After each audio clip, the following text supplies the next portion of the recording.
تو میں تمام تر صحافی حضرات کا تہہ دل سے شکریہ ادا کرتا ہوں کہ آپ نے اتنے شارٹ نوٹس کے اوپر یہ وقت نکالا کہ اور اس پریس کانفرنس کو یقینی بنایا۔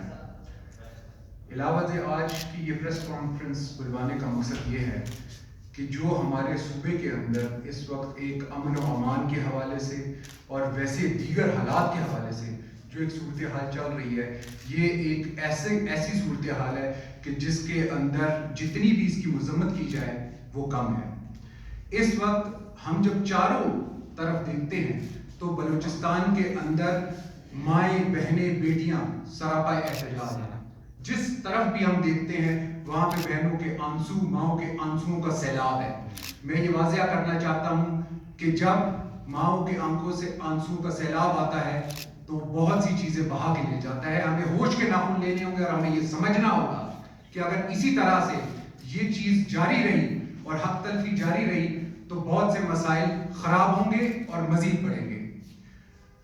ہم سنا کرتے تھے، ہم سب نے دیکھا بھی ہے، بچپن سے پڑھتے ہیں کہ ریاست ماں کی مانند ہوتی ہے، مگر آج یہ ریاست جو ہے یہ سوتیلی ماں سے بھی بدترین سلوک کر رہی ہے۔ اس نے ایک بدترین سلوک کا طریقہ اختیار کر رکھا ہے کہ جس کے تناظر میں جب ہم دیکھتے ہیں، چاہے وہ صحافی حضرات کے حوالے سے ہو، چاہے عوام کے حوالے سے ہو، ایک بدترین اور ایک ناقص قسم کی پیکا ترمیم لائی گئی ہے جس سے ہم سب کے باشعور طبقے کی آواز دبانے کی کوشش کی جا رہی ہے، جس کی ہم شدید الفاظ میں مذمت کرتے ہیں۔ قابل قدر ساتھیوں، میں یہ کہنا چاہتا ہوں کہ ہمارا ایک بہت بڑا صوبہ ہے اور اس بڑے صوبے پہ چھوٹے چھوٹے حکمران مسلط کیے گئے ہیں جن کی کوئی حکمت نہیں ہے، اور جو طریقے عمل، جو طرز انہوں نے اپنایا ہے اس کی ہم شدید الفاظ میں مذمت کرتے ہیں۔ ان سے اب یہ حکومت چلنے والی نہیں، کیونکہ 24 گھنٹے یہ ایف آئی آرز اور لوگوں کی آواز دبانے میں مصروف العمل ہے۔ اگر اس سے ان کو وقت ملے تو یہ کچھ اور کر پائیں گے۔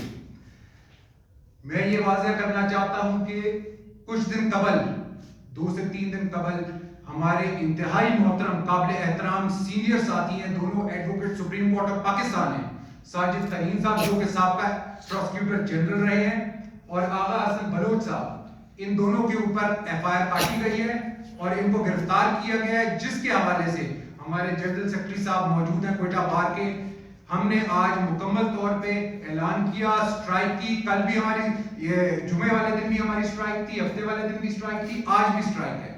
اور یہ ہوش کے ناخن لینے ہوں گے طاقتور حلقوں کو کہ اس طرح سے اگر آپ وکلا کو دبانے کی کوشش کریں گے تو وکلا اپنا رد عمل ضرور دکھائیں گے، اور اس طرح سے یہ حکومت چلنے والی نہیں ہے، یہ میں واضح کر دوں۔ میں یہ بتاتا چلوں کہ جو نام نہاد کوئی تھوڑی بہت ہم نے اپنی آزادی حاصل کی تھی 1947 میں، آج اس فارم 47 نے AK-47 کی مدد سے ہم سے وہ آزادی بھی چھین لی ہے۔ ہمارے اوپر انکمپیٹنٹ، ناقابل حکمران مسلط کر دیے گئے ہیں۔ میں یہ بتاتا چلوں کہ آج ہر جگہ پہ پورے بلوچستان میں جہاں پہ بھی ہم دیکھتے ہیں وہاں پہ مسائل ہیں۔ یہ مسائل کا حل کیسے ہوگا؟ یہ مسائل کا حل تب ہوگا کہ جب آپ حقیقی نمائندگی، جیسے کہ آپ کے سامنے ہے سردار اختر جان مینگل، ان کی فیملی اور ان کے علاقے کے 1800 تاجر اور تقریباً 1800 دیگر عوام کے اوپر ایک ایف آئی آر کاٹی گئی ہے۔ ہم سب وکیل ہیں، مجھے یہ بتائیں کہ یہ کون سے ملک کے اندر اس طرح کا قانون رائج کیا جاتا ہے؟